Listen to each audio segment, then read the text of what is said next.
आपण आज अशी रेसिपी बघणार आहे जे तुम्ही कधी बनवली नसेल आणि खाल्ली पण नसेल। इथे बघा, आलूचे चिप्स करणे चालू आहे, पापड करणे चालू आहेत, कुरड्या करणं चालू आहेत। मग आलूच्या वरची सालं जी आपण सोलून अगदी मस्त आरामात फेकून देतो किंवा मग गाईला वगैरे लावतो। मग अशा वेळेस ही सालं न फेकून देता आपण याचा आज अगदी मस्त असा रुचकर पदार्थ बनवणार आहे, जो खाल्ल्यानंतर तुम्ही आलूची सालं कधीच फेकणार नाही। तर इथे बघा, मी चिप्स बनवून दाखवलेले आहेत, तुमच्या सोबत शेअर पण केले। आणि त्याची जी सालं निघालेत आपल्या आलूची, त्याची काय करायचं आपल्याला, इथे ते स्वच्छ 3-4 पाण्याने अगदी धुवून घ्यायचे आपल्याला। मस्त इथे बघू शकता, अगदी स्वच्छ करायचं आहे, कारण आलूच्या सालांवरती माती वगैरे असते, ते सगळं आपल्याला इथे काढून घ्यायचं आहे। आणि आता याला आपण गरम पाण्यामध्ये उकडणार आहे। पाण्यामध्ये थोडंसं मीठ घालायचं म्हणजे चव छान येते। तर इथे बघा, हे तुम्ही चिप्स केल्यानंतर लगेच करू शकता, कारण आलूचे सालं एकट्ठा आपल्याला त्याच वेळेस मिळतात ज्यावेळेस आपण आलूचे चिप्स वगैरे करतो किंवा पापड वगैरे करतो। मग त्या पाण्यात सुद्धा तुम्ही हे उकडून घेऊ शकता। छान मस्त सॉफ्ट होईपर्यंत हे उकडून घ्यायचे आपल्याला। थोडे थंड झाले, आपण हाताने हँडल करू इतपत, की याच्यामध्ये मी 1 वाटी भरून साबुदाणा भिजत घातला होता, तो ॲड करूयात। इथे बघा, मी 4 किलोचे आलूचे चिप्स बनवले होते, म्हणजे हे 4 किलोचे आलूचे सालं आहेत। या अंदाजाने हे प्रमाण तुम्ही लक्षात ठेवावं। तर याच्यामध्ये काय केलंय आपण, 1 वाटी भिजवलेला साबुदाणा, म्हणजे तो 2 वाटी होतो भिजल्यानंतर, आणि त्याच्यात 1 मोठा आलू असा उकडून घेतलेला आहे। आलू घातल्याने काय होते, याला बाइंडिंग छान येते। आणि जे आपल्या चिप्स बनवताना छोटे मोठे पीसेस उरतात ना, जे आपण आलू खिसू शकत नाही हाताला लागेल म्हणून, ते सुद्धा तुम्ही याच्यामध्ये ॲड करू शकता आणि छान त्या पाण्यासोबत उकडून घेऊ शकता, म्हणजे सालीसोबत। साबुदाणा आणि आलू आपण मस्त मॅश करून घेतलेला आहे सालींसोबत, की साली अगदी दिसायलाच नकोत। आणि याच्यामध्ये आपण आता चवीनुसार मीठ, लाल तिखट घालूयात। आणि इथे बघा, तुम्ही याच्यामध्ये काळं मीठ सुद्धा घालू शकता, पण जर तुम्ही उपवासाला खाणार ना, तर मग याच्यामध्ये बाकी मसाले घालायचे नाही, नुसतं तिखट आणि मीठ घालायचं। आणि याच्यामध्ये मी आमचूर पावडर घालत आहे। हे सांगाडे तुम्ही उपवासाला सुद्धा खाऊ शकता। याच्यामध्ये मग हळद वगैरे घालायची नाही, दुसरा कुठला मसाला घालायचा नाही। आपण याच्यामध्ये आज आमचूर पावडर घालत आहे आणि भाजलेल्या जिऱ्याची पूड घालत आहे।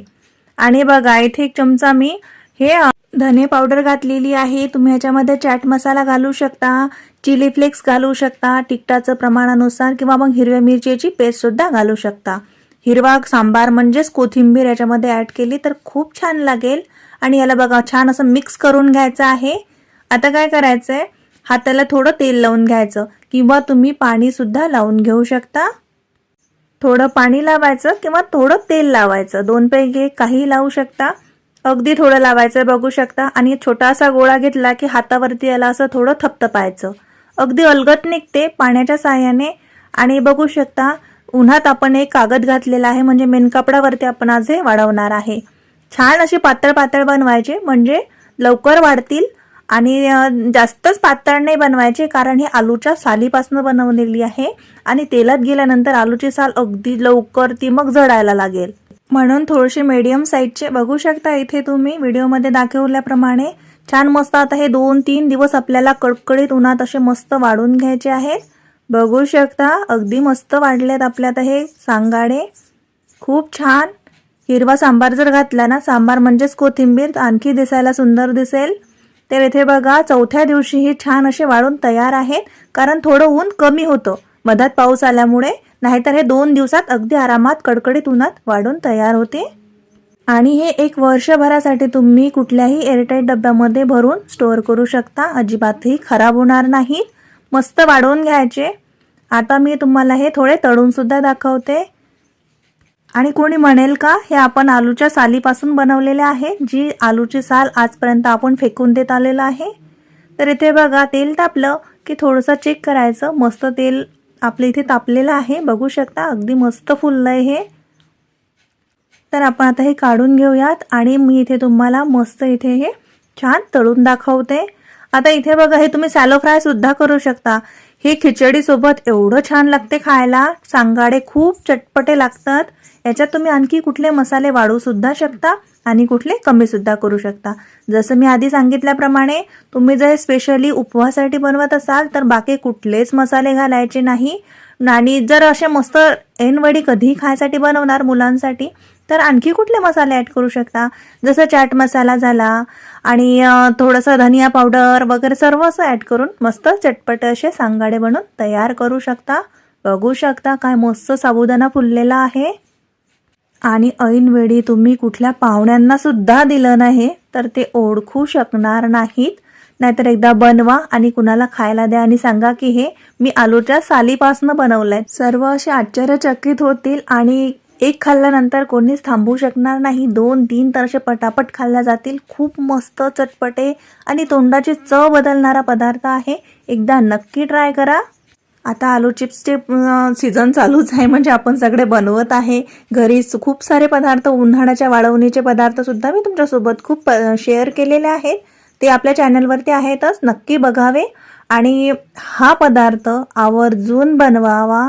अगदी जेवणाची चव वाढवतो. उपवासाच्या दिवशी जर तुम्ही हे उपवासासाठी बनवले तर खरंच उपवास भारी जाणार नाही. अगदी मस्त चटपट असा उपवास होईल.